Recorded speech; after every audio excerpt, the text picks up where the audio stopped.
Editor Chris here. Fair warning, this episode goes into a little bit of a darker subject with violence against women and sexual assault. I just wanted to put that out there. We don't go into super big detail, but I didn't want you to get sidewinded by it either. With that out of the way, please enjoy the episode.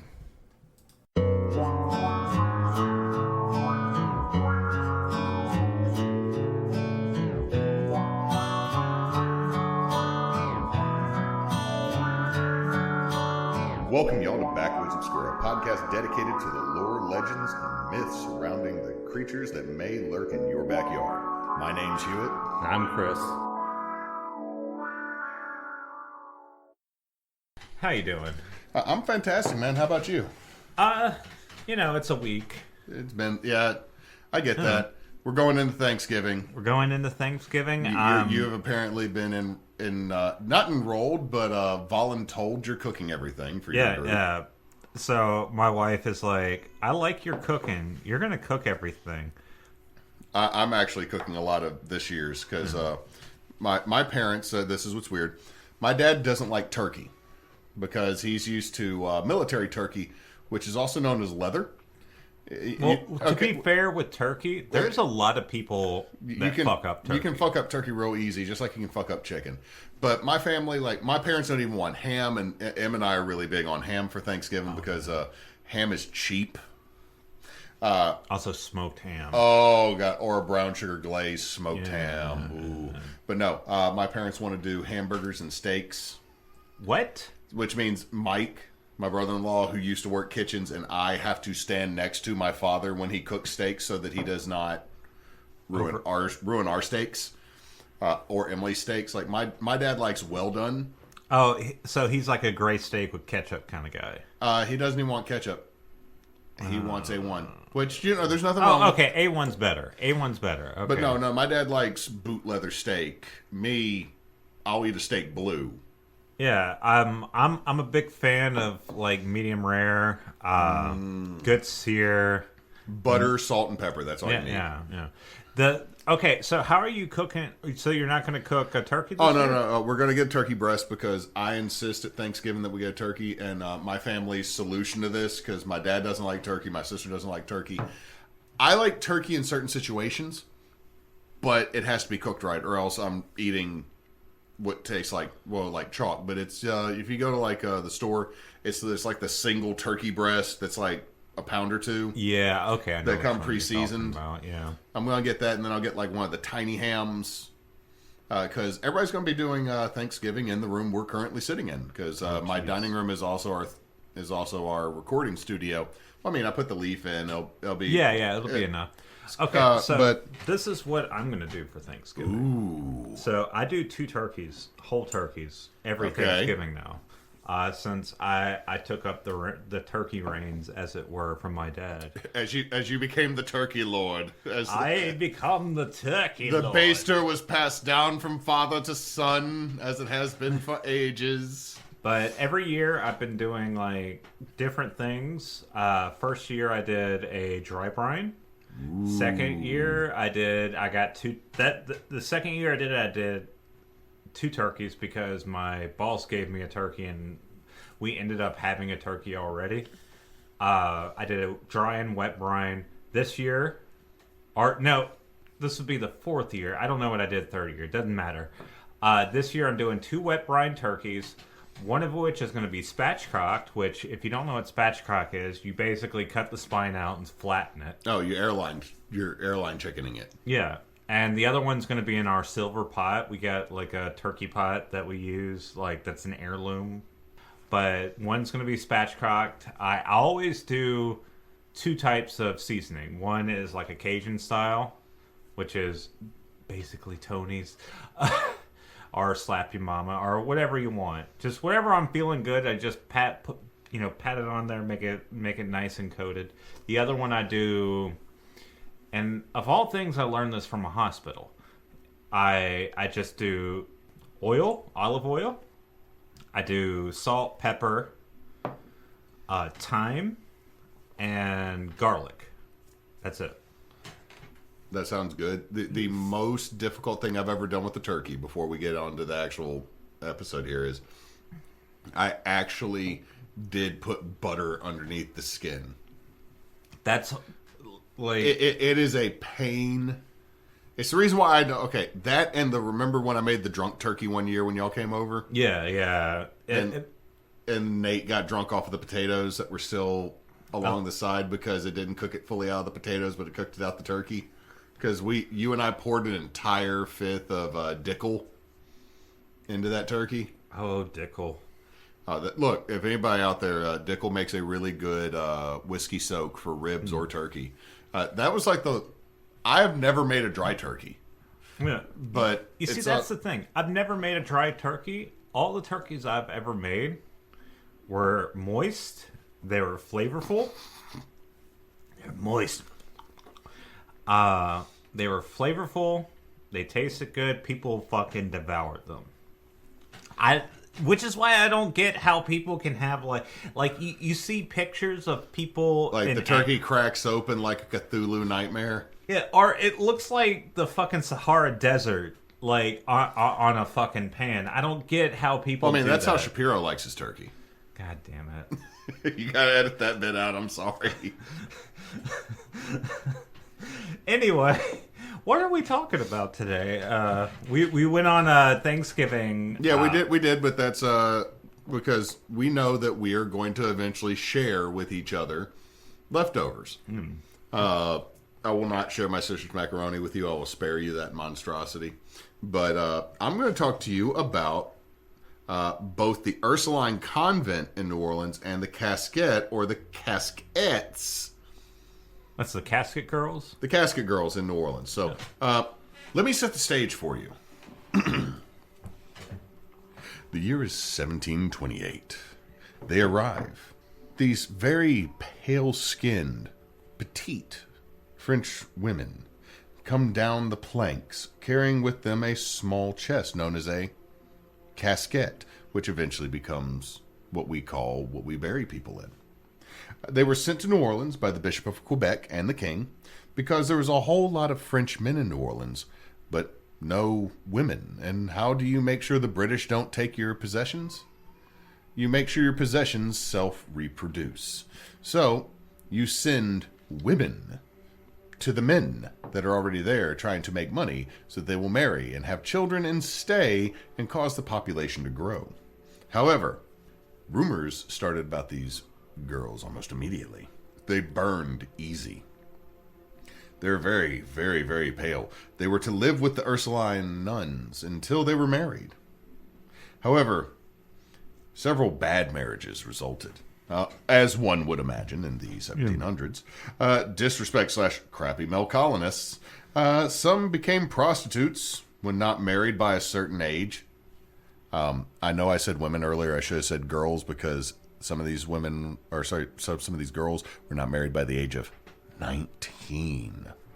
However, the project was deemed a failure, and the king himself ordered a bishop and all the nuns to round up all the Casquettes and send them back to France if they had not married and been fruitful. Now, continuing on with this legend, Chris, the nuns, as they were trying to get the girls out, found that the Casquettes were filled with dirt and nothing else. No clothing, no precious family keepsakes, just dirt. Somehow they could tell it was French dirt. They could smell like a little bit of just France was available within those scents. You just know when you smell it, you're like, man, this is rude. It's France. So they also noticed that the girls slept during the day, not at night. So the nuns disobeyed the king, and they nailed the door to the 3rd floor of the Ursuline convent shut and nailed all the storm shutters shut. The nails had apparently been blessed by the Pope, who at that point apparently had prime 2-day shipping because they made it there very quickly from the nuns reporting to him in New Orleans all the way back to Rome. But the nails were blessed for him. That 6-month trip across the Atlantic, I mean, the Pope must have known something was up, but blessed nails from the Pope. Rumors of the Casquettes being vampires surfaced very quickly. But the nuns would not talk about it and told everyone else not to talk about it. Also, there's a thing about the nuns possibly were silent sisters, so I guess they wouldn't talk about it because they didn't speak anyway, but I don't know how they would tell people other than a chalkboard or something. Anyway, Multiple deaths and unfortunate events seemed to occur the second that the girls showed up or any time the third floor windows were left open. In 1978, a paranormal investigator crew, oddly enough, could not find any names on this investigator crew, were found dead after a stakeout. They had stayed over outside another famous location that's right across from the Ursuline Convent is the Beauregard House. Oh, Where well. PGT Beauregard stayed, as well as like 8 other people. It's an in-town house for people that had plantations outside. In any case, it was the fancy neighborhood area. And so apparently they were out there, and then all of a sudden they were all found dead, hidden behind trash heaps. Now, also, the girls have, when they showed up, the windows were found open before the Great Fire. Both Great Fires in the late 1700s. They were found before the Yellow Fever outbreak. They were found open before Katrina. And after Katrina, the Pope came to the 3rd floor of the building itself and made sure that everything was still sealed up shut and everything was still good. That's the legend that sets up the Caskettes. Now, let me follow this up with a little bit of something else that leads into what the Caskettes could be other than just a vampire. Is coming from a former ghost tour host that was one of our friends, Cedric Whitaker, who's now doing ghost tours up in Gettysburg. Is that he told this on all of his ghost tours. There used to be a bartender that worked not too far away from the Ursuline Convent. And he was closing up the bar about 2 a.m., 3 a.m., getting into that witching hour. And he was coming back from the scullery to grab his wallet and keys. And he saw what looked like a young, skinny, pale teenage girl walking around the bar top. And he had left some glasses on top of it, as they do every night for display. And she was walking around them. And he was like, "Hey, kid, you need to get out of here. You're not supposed to be in here." All of a sudden, she smiled with a mouth full of razor-sharp teeth from one edge of a Glasgow smile to another. And he hauled his ass out of there very quickly, quit, and never came back for any of his stuff. I mean, that's just a normal tale in New Orleans. That's just a ghost story tale. So, here's the deal, and this is the first theory, is that the one... So, all in all, the Caskettes are supposed to be vampires that haunt the city of New Orleans that are kept under lock and key by the Ursuline nuns in New Orleans. Okay, so I was thinking there was... Okay, so I've heard about the Casket Girls, but I haven't read. Like, in fact, I don't know. Like, vampires? Damn. But, you know, vampires are interesting. I'm not saying that, like... Well, leeches always lead to a little bit of entertainment. Yeah. It's just... Like, I was thinking, like, there was more, like, mystery there. Well, I mean, the big thing here is that I've just read to you the legend and given you a sighting. The whole idea here is that supposedly the Casket Girls came over carrying small... And the thing is, if you say casket now, people are like, these girls were toting a whole thing like the Terminator. No, a casket or a casquette was like a luggage. Well, I mean, it's like the French term. If you add E-T-T-E to the end of it, it means small. Yeah. Like, a casquette is just a small cask. So, what it was is more or less like a travel chest. Like, really like a carry-on bag. And... Like, so let's hit the notes here. I said that it was found full of dirt. Yeah. The thing that lit off in my head when you said full of dirt was the idea, like, this isn't a supernatural thing, but it's more of a legal thing, where having the dirt of your home country somewhere is, like, I don't know, like, you put the dirt of your home country somewhere so they can technically be, like, if you have any offspring, they can technically be born. That's actually a really cool idea, but no, the reason I brought that up is vampires, depending on, one, they're not supposed to be able to move across moving water, but getting a vampire across the ocean requires some thought process here, but the idea is that vampires can sleep in soil from their own country, like, that's even in, like, Hellsing Unlimited, when they go to Brazil. Alucard, being a powerful vampire in that anime, can just sit up in first class, drink some wine, enjoy his thing. Ceres, on the other hand, not being that powerful, is literally But she's like a spawn. no, too. she's in a casket that's covered in English soil so that she doesn't actually get harmed by moving over moving water. So the concept here is that as long as a vampire has soil, its native soil that it was buried in, before anything else happened, they can negate that I can't move across flowing water. Okay. So all of a sudden the Casket Girls So all of a wait. sudden had a bunch of dirt from their home country. So wait, you okay? So the way I interpreted, like, this might be the D&D way of interpreting it, where it's like Asterion just can't cross a river, right? Like, Yeah. I thought it was like, as long as they're not in the water. It depends. It depends on the myth. It depends on the story with this. But with this one, the girls carried their native soil with them to negate, like, I've been on a boat for 6 months going across the second or third largest amount of flowing fucking water on the planet. Yeah, that's fair. That's fair.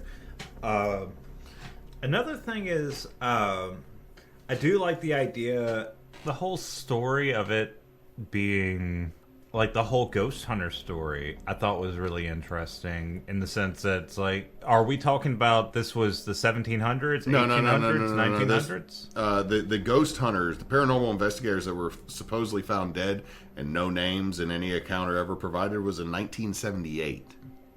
Okay, so that makes it a little bit less. And that, like, they stayed awake all night to try to, like, make sure if the shutters open and get it on, like, their 5mm film or their 8mm film from the 70s and record it. So, I mean, to me, the least believable thing in the legend is the 1978 investigators being found dead. Because there's literally no record of that. Now, to be fair, it's the NOPD. They don't always get noted for having the best record keeping. But this leads into that. I mean, they could be a vampire. They could just be a regular vampire. That I mentioned kind of some of that with Saint Germain. However, several of the sightings that are associated with more modern leans into the strigoi or the striga, which I kind of want to lead into that and give a little story because this makes the caskets way more entertaining if they're a strigoi or striga. Like, if you're listening to this, you probably know what a strigoi is, but, like, strigoi, far more entertaining and far more menacing. Oh, way scarier than just a... Like, there's so many different types of vampires and so many types of undead that are almost vampiric. The strigoi or the striga, just Eastern Europeans, just add so much more flavor than Western Europeans to freaking scary crap, like... Because, I mean, the thing is that a strigoi could be a vampire or a werewolf, depending on the resources you go through. Or a ghost. Or that leans more into the striga. Yeah. But so, to summarize this as quick as possible, I shouldn't say quick as possible. The simplest way is Why are you trying to rush us through this, Hewitt? I don't know. Oh, okay. Yeah. Anyway, but a Romanian vampire is the easiest way for me to say what a strigoi is. A striga is more of a spirit or an evil spirit of the dead that have come back to feed on the living, often family.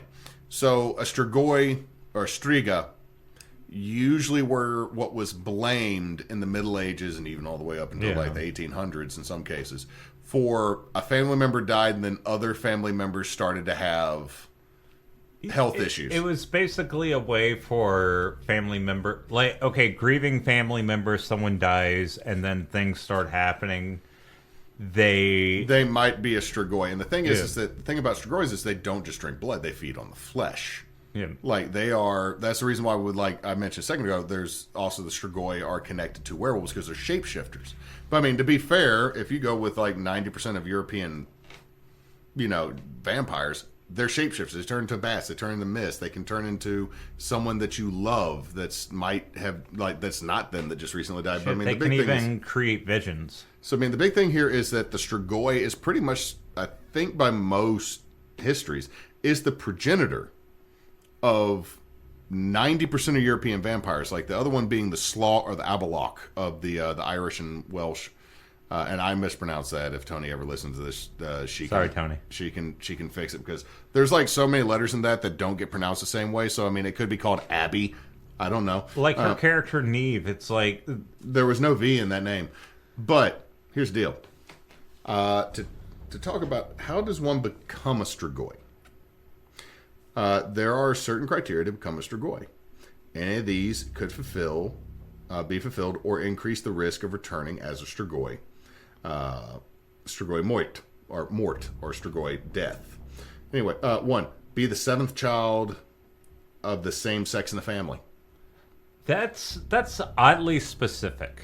I mean, it's the 7th son of a 7th son type but I shouldn't say bullshit. But it's the 7th. It's basically like if your dad and mom had nothing but daughters, and you're the 7th one, you might become a Strigoi. But we're trying to find reasons that are like kind of weird and hard to make actually happen. Lead a life of sin. That one's fairly easy. Die without being married. Well, that's fucked up. Die by execution for perjury. Okay, If you lie in court, you could become a Strigoi. So, hey, don't commit perjury. You'll come back as a vampire, and then we'll have to kill you again. You could commit suicide. Wow. Or you could die from a witch's curse. So, running the gamut of... Another one I didn't write down, but I remember. You could sleep outside on a Wednesday. Okay, wait. This is coming back to the Rougarou. Yeah, same thing, dude. Like, they're coming up with they want to find reasons, okay? They want to find reasons. So, someone was just sitting there. It's like, why is he a Strigoi? It's like, I don't know. He was out on a Wednesday one day. It's like, okay. He got drunk and fell asleep underneath a horse. They have to be... Okay, whenever we create our own cryptid, falling asleep drunk outside on a Wednesday underneath a horse has to be a way it can become one. That's when you become the Black Bayou 3-butt monster. Three cheek. Okay, so here is if you want to be able to deal with a Strigoi, everybody, here, just follow these steps. Follow these steps. Okay? Some of them you could follow partially if you want to do the next step. Some of these might end the process when you're done. So first step to dealing with a Strigoi. Exhume said Strigoi. Dig it up. Mm-hmm. Is there blood around their mouth? Do they still look alive? Is their hair longer? Are their nails longer? Do their teeth look longer? All of this is crap a dead body does. Of like your cuticles pull back. Yeah. Your scalp pulls back. Your gums pull back. And if you have not seen how long a human canine tooth is just on its own. Yeah. The soft flesh just recedes over like keratin and bone. And hair. So for that matter, you want to know the first way to deal with this, and the next of these if it doesn't work. Step 2: remove the head of the Strigoi and cut it in 2. Oh, of course. You just gotta getting rid of that head. Just okay. You cut it in 2. You don't put a brick in there. No. That's an alternative. Or stick a brick in the mouth. Yeah, stick a brick in the mouth. Throw it in the river. Just forget about it. Don't worry about it. Step 3: drive nails through the forehead. Okay, yeah. I guess you gotta nail it back together. Step 4: place cloves of garlic under the tongue. Okay, that's not as bad. No, that one's like put an Andes mint on the pillow type thing. Like that's the least. Here you go, Grandma. Unless it's like you've already decapitated them and cut their head in half, then nailed it back together, and then you stick garlic under the tongue. You know what? This makes sense that we love garlic here in the South. Well, that's because garlic is delicious. Well, yeah, but just preemptively. Vampires. Everybody tries to put us in New Orleans, but everybody reeks of garlic and bay leaf. And they also stink of booze. The vampires would actually no. Vampires would like that. That's a blood thinner. It'd make it flow easier. Oh, that's true. So, 5: smear its body in the fat of a pig killed on Saint Ignatius Day. Well, grease up the dead, headless, nailed back together body. So that you just shoved garlic in the mouth. Wait. So here's the problem with that one. What if Saint Ignatius Day just happened? Like, it's a day later, and you're like, "Oh no, we got to strip." Oh man, you got to wait a minute. Well, hold on. If the pig was killed on Saint Ignatius Day, though, and you still got the fat. Okay, so that's good. But I'm reading this legalese. Now here's another one: Turn it face down so that if the Strigoi ever wakes up, it will head towards the afterlife. The one I didn't write down. Bury it face down with a brick in its mouth and a carrot or other such root vegetable up the anus. So that I guess when the Strigoi wakes up, it's just like, you know what? It's not worth it. It's not worth it. There's a carrot in my butt and a brick in my mouth. It's just like I've been violated. I'm just gonna sit here. You know what? Cry. I choose death. I choose the long undeath right now. I just don't. People are weird. And here's the thing I love about this: silver doesn't affect a Strigoi. Like, I guess maybe if you shot it with silver, it would. Like, I didn't get that. I was like, how do you prevent it? And it's like all the preventions is to dig it up. Now, the other ones is, like you mentioned, you can dig them up, burn the heart, and then everybody drinks the heart coffee. So everybody gets a little bit of cannibal tea in the process. Everybody could take a bite out of the corpse as well. Okay, yeah. Do they cook it? They probably don't. No, it's Romania. literally just take a bite. Okay, that sounded bad the way you put it. Okay, I'm sorry, Romania. I love you, Romania, but like it's Eastern Europe. Well, here's the deal: is this is also I'm talking about medieval solutions. Like they did not. It's like go and take a bite out of the corpse. I'm like, this is weird to me. To be fair, they were Like dealing. I'm from the modern era, so cannibalism, like on every level, is just like 100% irreprehensible. But the number of like medieval practices that involve like cannibalism light, like you would take human skull bones and grind them up for a medication to give the king for his like erectile dysfunction type There's stuff. Also mummy dust and all that. Yeah, it's weird, dude. It's weird, and it makes me laugh whenever I hear Farnsworth's joke of, "Oh man, I wanted to eat that one," about the tiny mummy. Yeah. Like, I keep forgetting how much of the Futurama staff actually had, like, multiple college degrees and stuck smart jokes and stuff. So that's how you deal with the Strigoi. And the reason I wanted to bring up the Strigoi is, one, multiple descriptions of a young girl with a mouthful of razor-sharp teeth hits Strigoi notes. Also, there's other stories about Strigoi getting to New Orleans. And it wasn't recorded, but when we did... one of my favorite moments in the Dresden game that I've run for Emily, and Christina is that I didn't tell them how they solved a problem at the end of a game, and then I let them have all their memories back when they undid the memory, or they undid the spell, and they got all their memories back at once, and they remembered fighting through a group of Strigoi. And how it nearly killed all three of them, even with like being like Harry Dresden-esque powerful, three Harry Dresden-esque powerful wizards pushing their way through stuff. And that literally they did this last ditch effort and poured a whole month of their lives into the spell, losing their memories to put these things away, because Strigoi are nasty. More so than any other other than like the weird Filipino vampire that's like a head with a bunch of flying guts. Oh, the Crusoe? Yeah, and the weird flying Chinese vampire that has a needle nose, so it's basically like a giant mosquito. I'm not sure on that one. East Asian vampires get really freaking weird and really quickly. I know the East Asian zombie with the they like hop at you. I forget what their name is. I don't remember that one. Or like the giant skeleton in Japan that feasts on the living because it wants to put flesh back on its bones. That's fucking badass. I know it is. I love that one ukiyo-e painting of it. But it's one of those of like, the Strigoi fit this so well, and so many people tell the stories, but I have to ruin this one, Chris. I have to ruin it. Okay. I have to start talking about the truth. The Caskets, the rumor of them didn't start till the 20th century. So that's 1900s. Yeah, it's the one we were born in, the last one. It usually, the Beauregard Keys House Museum is right across the street from the Ursuline Convent, so it was a regular stop on any type of ghost tour. Just like eventually I'll do the La Laurie House, which is the closest I'll get to true crime. I will let you have the Axeman.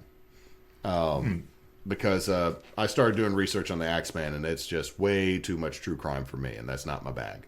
But most of the story is completely fictional. Here's the deal. The truth of the situation is there were multiple programs to send women to New France and Louisiana to create a sustainable European population in the colonies. That part's true. So, here's the deal. Multiple rumors of the women being prostitutes started almost immediately when the program started, because what kind of proper woman would move to Canada or Louisiana with all those men? I'm not making a joke. Like, that was the mentality, because it was not the best Frenchmen that went there. Like, you had a couple lords that did exploration, but the rest of it was roughneck. I mean, think about like every pipeline, every oil worker, every dude's dude that's like around a bunch of other dudes. Like, it was more or less a bunch of stinky, taint and ball smelling everything. And they sent women over there. And can you imagine if, okay, I can kind of get like they were trying to say these women weren't of high status, because the dudes they were sending them to definitely weren't. They were basically the dude bros of 1700s France. They're over there. That just makes me feel bad for the ladies. It does, because here's the thing. It's the second thing off the boat. All I can imagine is that one dude from Futurama. Whoa, whoa, whoa, whoa. Hey, lady, how you doing? And then they're just sitting there like, oh my God. I'm fucking. Like, they just come in, everything smells like the backside of a scrotum. And that's even for 1700. Like, and I know that this might be bad for people who listen to the podcast, or it might be vulgar on my part, but I'm a dude. I have gone out and done stuff to where I couldn't bathe for a week. I came home and my wife directed me to the shower before she hugged me. It's like, you gotta clean up. Wash your ass. Like, my wife has done that to me once. And it was a extraordinary circumstance. I mean, I didn't like. It wasn't like I didn't shower for a week. It was just like I had to go help a friend, and it was just like, it was bad. Yeah. Look, I went to Gettysburg, and there were no shower facilities for the entire week because they wanted it to be authentic. Oh yeah. So I did that. Authentic means you smell like asshole. Yeah, no, at least they left us porta potties hidden behind places, because I wasn't digging a hole and pooping. You smell like the Black Bayou three-cheek swamp monster. But so, anyway, rumors started about these women because the guys that were there already. But here's the deal. Bienville requested women when he was in Biloxi because, racism. He didn't want his men marrying native women. He wanted real French people. Oh, okay. So that's Bienville. He requested virgins and needed a priest to escort them and vouch for them. Man, dudes are so fucking weird sometimes. They were picked by the Bishop of Quebec. They had a priest that escorted them. Fun fact, 12 of the girls that were virgins when they got on the boat weren't when they got off. And the priest was very happy. This tracks for the 1700s. Again, everything I'm describing, I'm very sorry. It's terrible because this is just the way it was. So in 1721, Bienville requested again, but this time from New Orleans because he moved from Biloxi to New Orleans. Again, racism. Didn't want native wives. He wanted true French-born. Bienville was a fucking noble. So he requested virtuous women because he needed good women to fix the scum of New Orleans. That's how he talked about the people who lived there. The scum that were with him. That tracks. So, knowing, like, French aristocracy. Now, this time, several of the women did come from debtor prison. And it was either you can stay in debtor prison or stay in the Bastille, or you can go to Louisiana and marry a pirate. Wow, this is know what? Can we go back to this being about Strigoi? Like vampires are slightly vampires are better than this. I was wrong. The whole vampire thing was kind of cool. So, hey, Hewitt, how do you kill vampires? Apparently by sending them to Louisiana to marry a pirate. I thought you were going to say it's all the garlic. No, but here's the deal. The reason they were pale is because they spent 6 months in a boat because women weren't allowed on the top of the deck because it was unlucky to have a woman on board. So the captains of the boats kept the priest and the women in the hold because they didn't want to anger the sea or anger God by transporting women across the ocean. So one of the reasons they might have been pale is they literally spent half a year in the bottom of a French frigate. You know, the other reason is they're from France. They're already pale. Which is in Europe. And the Creoles and the Louisianians who are living in the near subtropical climate that we live in that has sun. And they've also intermingled with natives. That's why I said Creole. So they're tan from being in the sun. And all of a sudden these French women who have been through a French summer come out, they're pale, but also they've been in a boat for so long. So, of course, they're sunburning because they're, like, my wife, I love my wife to death. And the Irish heritage is strong in her. She gets outside in our summers too long, she blisters. You know, and she's tried to stay out there longer to like maybe if I'm outside longer, it'll stop with the sunburns. No, it hasn't because it's a genetic thing. So they might have blistered because they were Northern European. Well, one thing this has taught me is that I am a misandrist. I don't like men anymore. I don't like men from the 1700s, definitely. Men from the 1700s. You've I've already done that. I've already done that. So let's edit that part out. That's probably bad. Now here's some other problems with it. One, the convent they're talking about was not built until 1753, which is after the girls would have already shown up. So the convent that they put them in is younger than where they would have been. So they just pulled everything together. Well, again, everything was being created in the 20th century. They didn't stop and do dates and check on stuff. Now, the third floor of the convent is the diocese archive, or part of it is. So the reason that the third floor is the archive is the third floor, the interior rooms don't have windows. There's hallways that run on the outside, and that's where the storm shutters go to. And the rooms were used for archives because, one, it's high up, it's usually dry, and they keep the roof fixed. The shutters that are mentioned were not installed until 20 years ago. They're hurricane shutters. All the shutters on the third floor, all the shutters on any part of the convent are modern hurricane shutters because we live in Louisiana. There's hurricanes. This year, we haven't had one. But we went for the better part of 15 years with one or two of those sons of bitches hitting us pretty regularly, to where even where we live in the northern part of the state still had a Cat 1 flow over us. No, we had a Cat 2, actually. Oh, yeah, she was a Cat 2, wasn't she?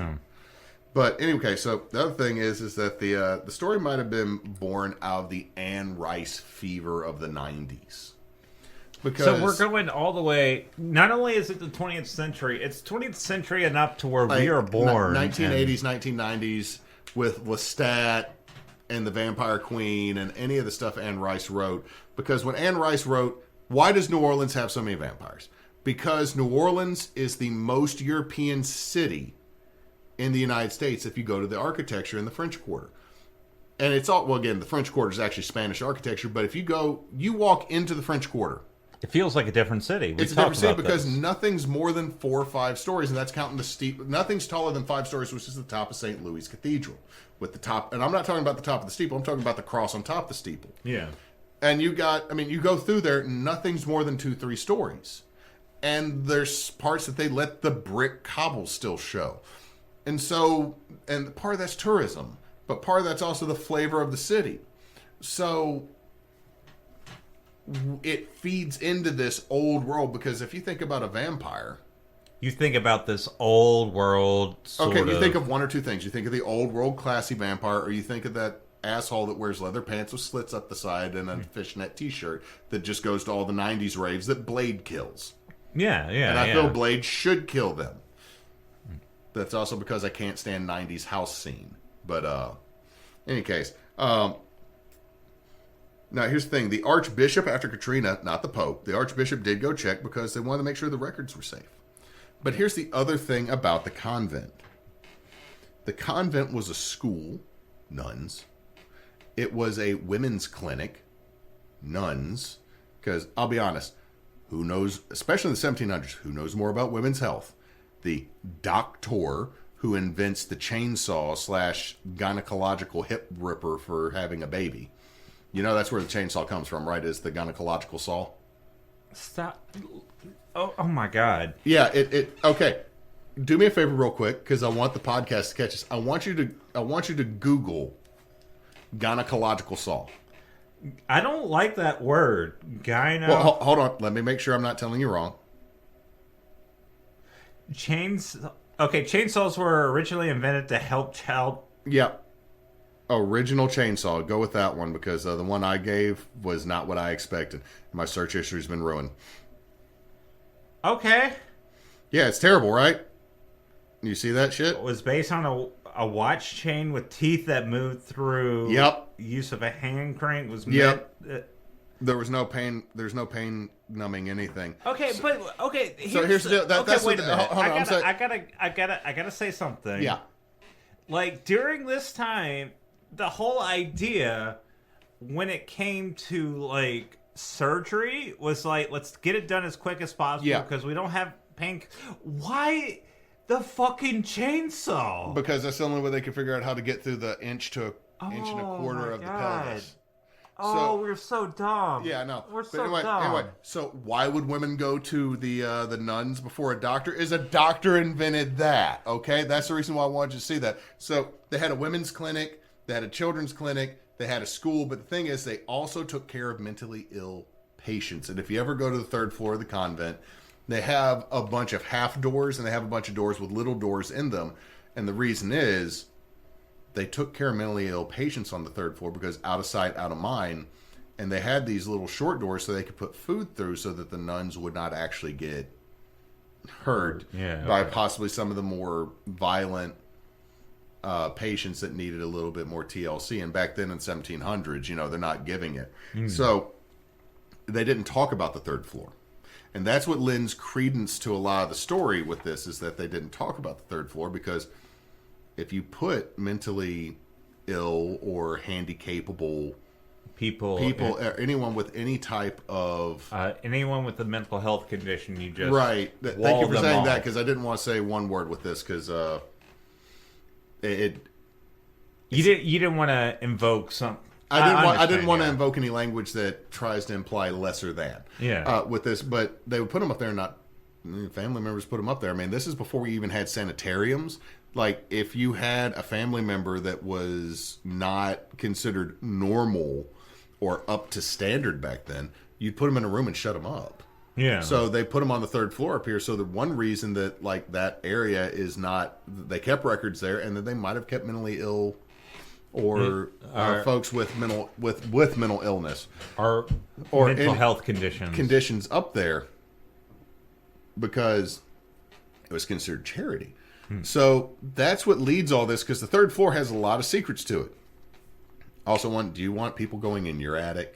Yeah. So I mean, that's the Caskettes. Is like, the story is so cool and it makes a great ghost story, but the reality of it is kind of depressing. It's like, I'd rather it have been. You know what? I would 100% rather it have been vampires. Right? You know what? Vampires seem good. Like, vampires versus the reality of the situation is good. Yeah. Which is a rarity for us, because neither one of us are big fans of leeches. Yeah. But yeah, thank you for this story, Hewitt. I feel like we need a beer after this one. We need a beer after this. And anyone listening at home, I hope you loved the episode.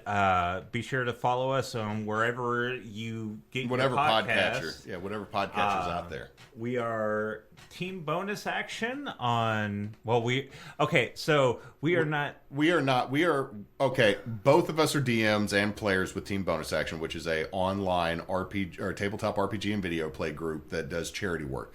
When you're listening to this, we might still be in Extra Life donating to the Batson's Children's Hospital in Jackson, or we might be donating to the Trevor Project because it's the first quarter of the next year. Which, if you haven't donated to the Trevor Project, please do, because sometimes parents are crappy, and even if that's not the charity that's currently with our stream, it's always a worthy cause to give to.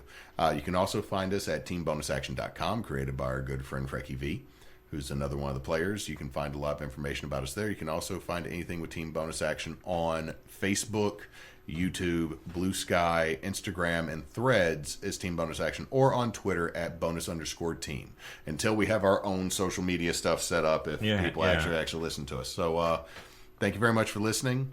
And Next time, I hope it's a happier story. Which, if it's the one I got looking in front of me, it will be. And bon nuit. Yeah. Have a good night. Take care of yourself.